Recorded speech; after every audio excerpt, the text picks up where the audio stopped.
हम सभी माननीय मुख्यमंत्री महोदय से आशीर्वचन की आकांक्षा में सादर अनुरोध महोदय।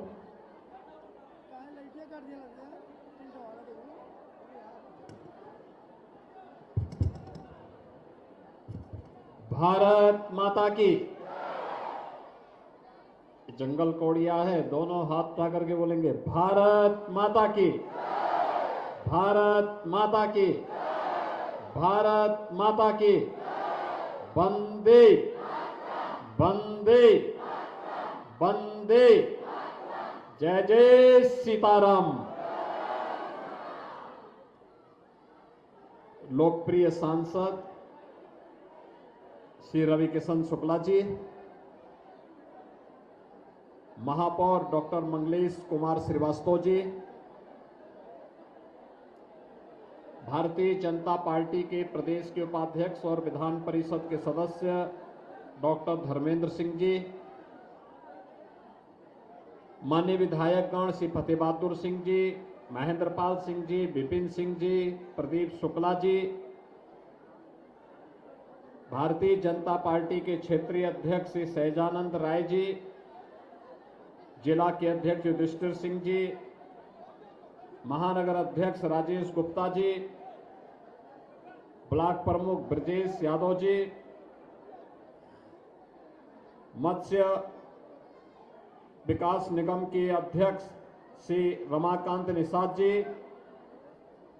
पूर्वांचल विकास बोर्ड के सदस्य श्री विजय शंकर यादव जी,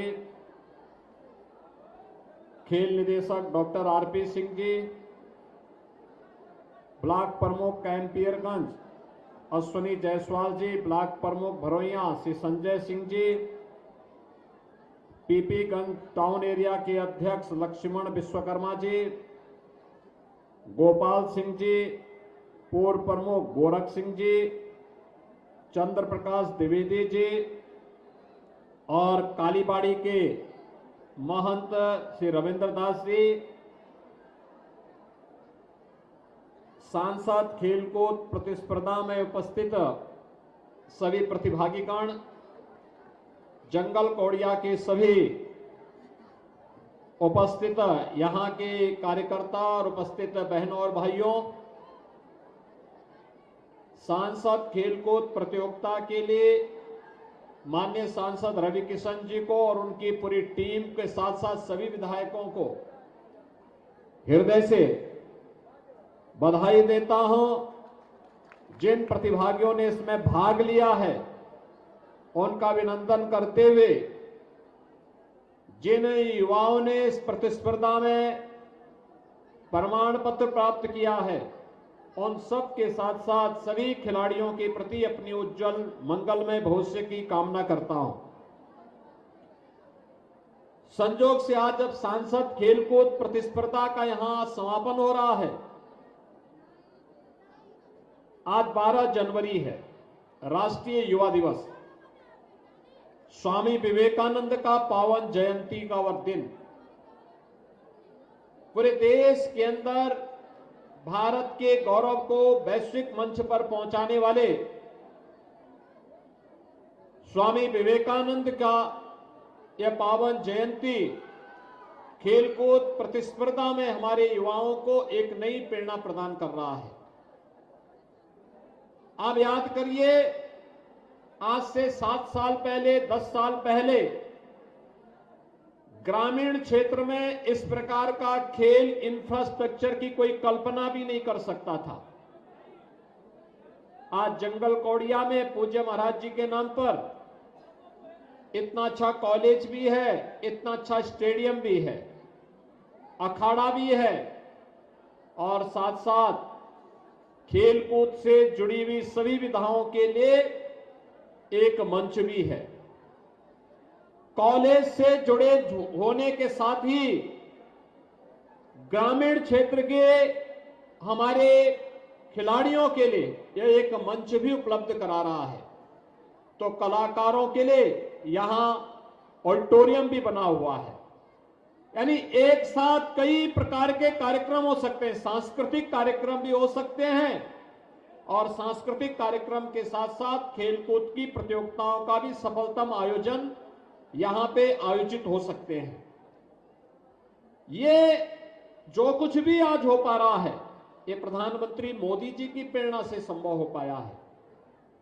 उन्होंने खेलो इंडिया खेलों के माध्यम से जो कार्यक्रम प्रारंभ किया, आज वही कार्यक्रम देश के अंदर फिट इंडिया मूवमेंट के माध्यम से, सांसद खेलकूद प्रतियोगिता के माध्यम से, अन्य तमाम प्रकार की प्रतिस्पर्धाओं के माध्यम से आगे बढ़ते बढ़ते आज वह स्थिति में पहुंचा है कि हर गांव में भी एक नई प्रतिस्पर्धा हो रही है। स्वस्थ प्रतिस्पर्धा, खेलकूद की प्रतिस्पर्धा हमेशा स्वस्थ होती है और उसको आगे बढ़ाने के लिए आज हम स्वयं भी यहां पर आए हैं। आज मैं प्रातःकालीन सत्र में लखनऊ के एपीजे अब्दुल कलाम प्राविधिक विश्वविद्यालय में था। प्रदेश भर के विश्वविद्यालय के युवा उससे जुड़े हुए थे। हमने युवाओं के साथ संवाद भी मनाया और प्रदेश भर के युवक मंगल दल और महिला मंगल दल के खिलाड़ियों का सम्मान भी किया। आप सोचिए, 80,000 युवक मंगल दल और महिला मंगल दल को प्रदेश में अब तक स्पोर्ट्स किट उपलब्ध करवाए गए हैं।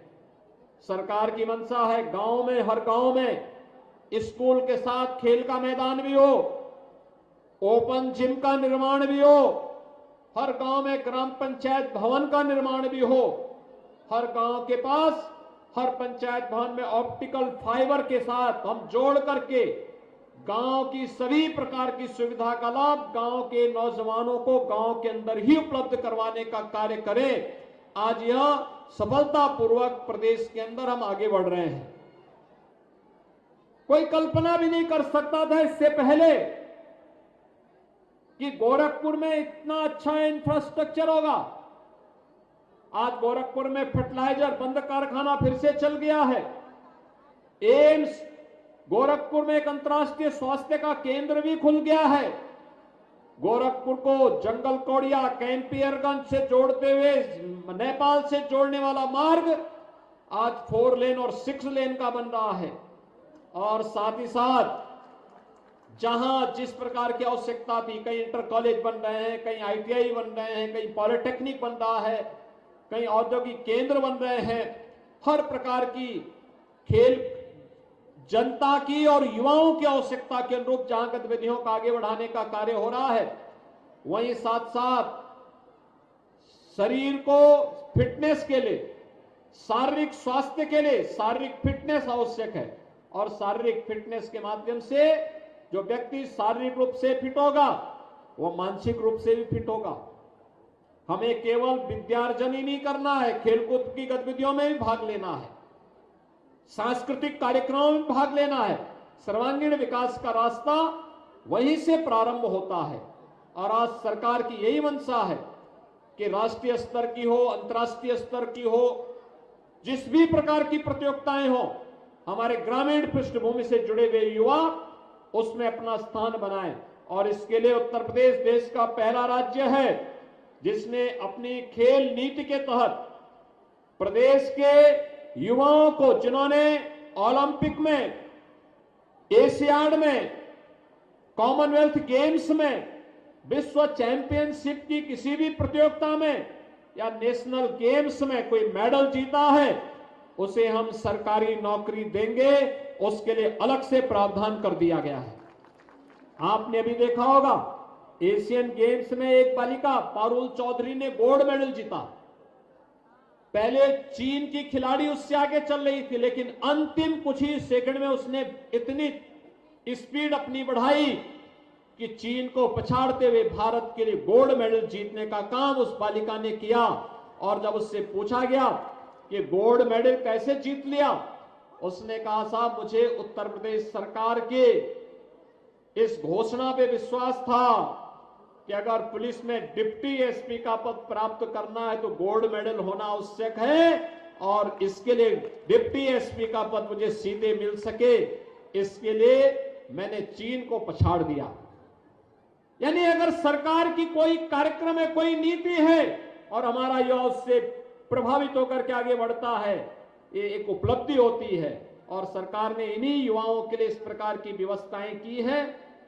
ढेर सारे अवसर दिए जा रहे हैं। ओलंपिक में गोल्ड मेडल जीतने वाले के लिए सरकार ने 6 करोड़ रुपए की एकल गेम में उसके लिए व्यवस्था की है। ऐसे ही सिल्वर मेडल में भी, कांस्य मेडल में भी उन सब के लिए प्रावधान किया है। नौकरियों की व्यवस्था भी की है। खेल इंफ्रास्ट्रक्चर को बढ़ाने के लिए हर जनपद में स्टेडियम, ब्लॉक स्तर पर मिनी स्टेडियम के निर्माण की कार्रवाई को तेजी के साथ आगे बढ़ाया जा रहा है।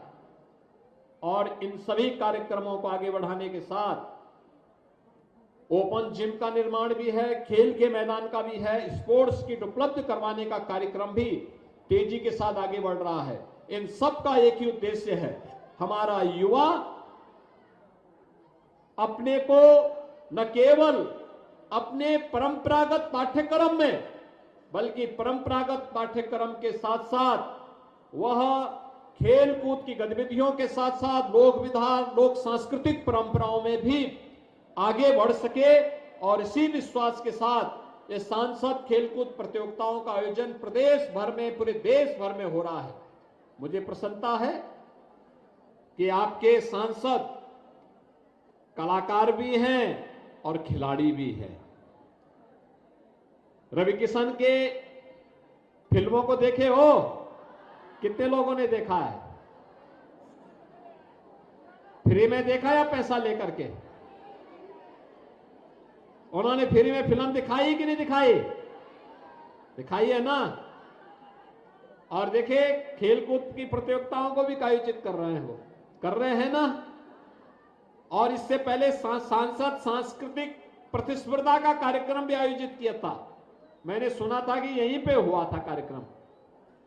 इसमें भी गांव-गांव के कलाकारों को, अलग अलग प्रतिस्पर्धा से जुड़े हुए कलाकारों को, वे वादन से भी थे, गायन से भी थे, नृत्य से भी थे, नाटक से भी थे, अलग अलग प्रकार की विधाओं को उन्होंने उस सांस्कृतिक कार्यक्रम के माध्यम से आगे बढ़ाने का काम किया।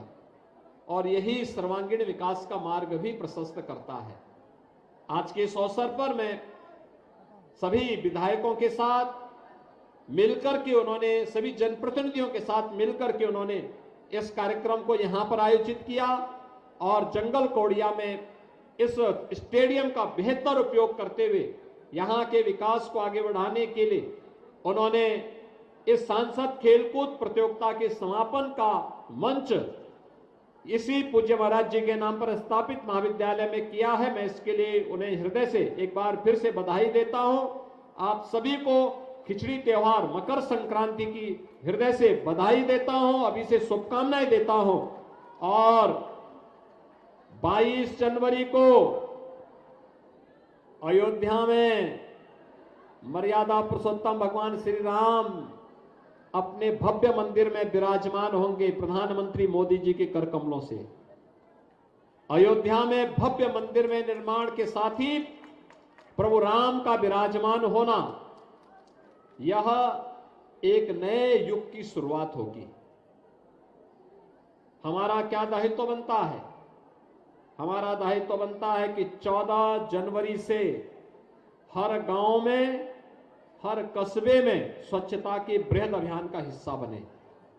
15 जनवरी को मकर संक्रांति के अवसर पर खिचड़ी वितरण करवाएं। हर व्यक्ति को, गरीब को, हर उस व्यक्ति को, जरूरतमंद को खिलाने का प्रयास करें। और साथ साथ उसके बाद 16 जनवरी से हर देव मंदिर में अखंड रामायण का पाठ या राम नाम संकीर्तन का कार्यक्रम हो।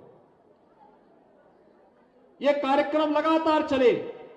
और 22 जनवरी के कार्यक्रम को आप लाइव देखिए, अयोध्या के कार्यक्रम को आप लगातार देखिए। और कार्यक्रम को देखने के बाद आप भंडारे का आयोजन अपने गांव में करिए। हर गरीब को खिलाइए, हर जरूरतमंद को खिलाइए, गांव वालों को खिलाइए। कपड़े, ऊनी वस्त्र वितरण करिए। सायंकाल अपने घर में, अपने मंदिरों में, घाटों में दीपोत्सव का, राम ज्योति के उत्सव के साथ जुड़ करके दीपोत्सव का भव्य आयोजन करके नए युग की शुरुआत करिए। आप सबको अयोध्या में प्रभु राम के अपने भव्य मंदिर में विराजमान होने की इस कार्यक्रम के अवसर पर अभी से मैं हृदय से बधाई देता हूं। और जब अयोध्या में एक कार्यक्रम संपन्न होगा उसके बाद किसी एक तिथि को अपने विधायक जी, अपने सांसद जी के साथ जुड़ाव रखिए और किसी एक तिथि के लिए हम लोग कार्यक्रम बनाएंगे कि अयोध्या में आप लोगों को दर्शन भी करवाएंगे, अयोध्या का, नई अयोध्या का दर्शन भी करवाएंगे। सभी लोग सहमत हैं? कितने लोग अयोध्या जाने के इच्छुक हैं? सभी लोग तैयार हैं ना? तो फिर उसकी तैयारी भी करेंगे। आप सब मेरे साथ बोलेंगे, जय जय सीताराम।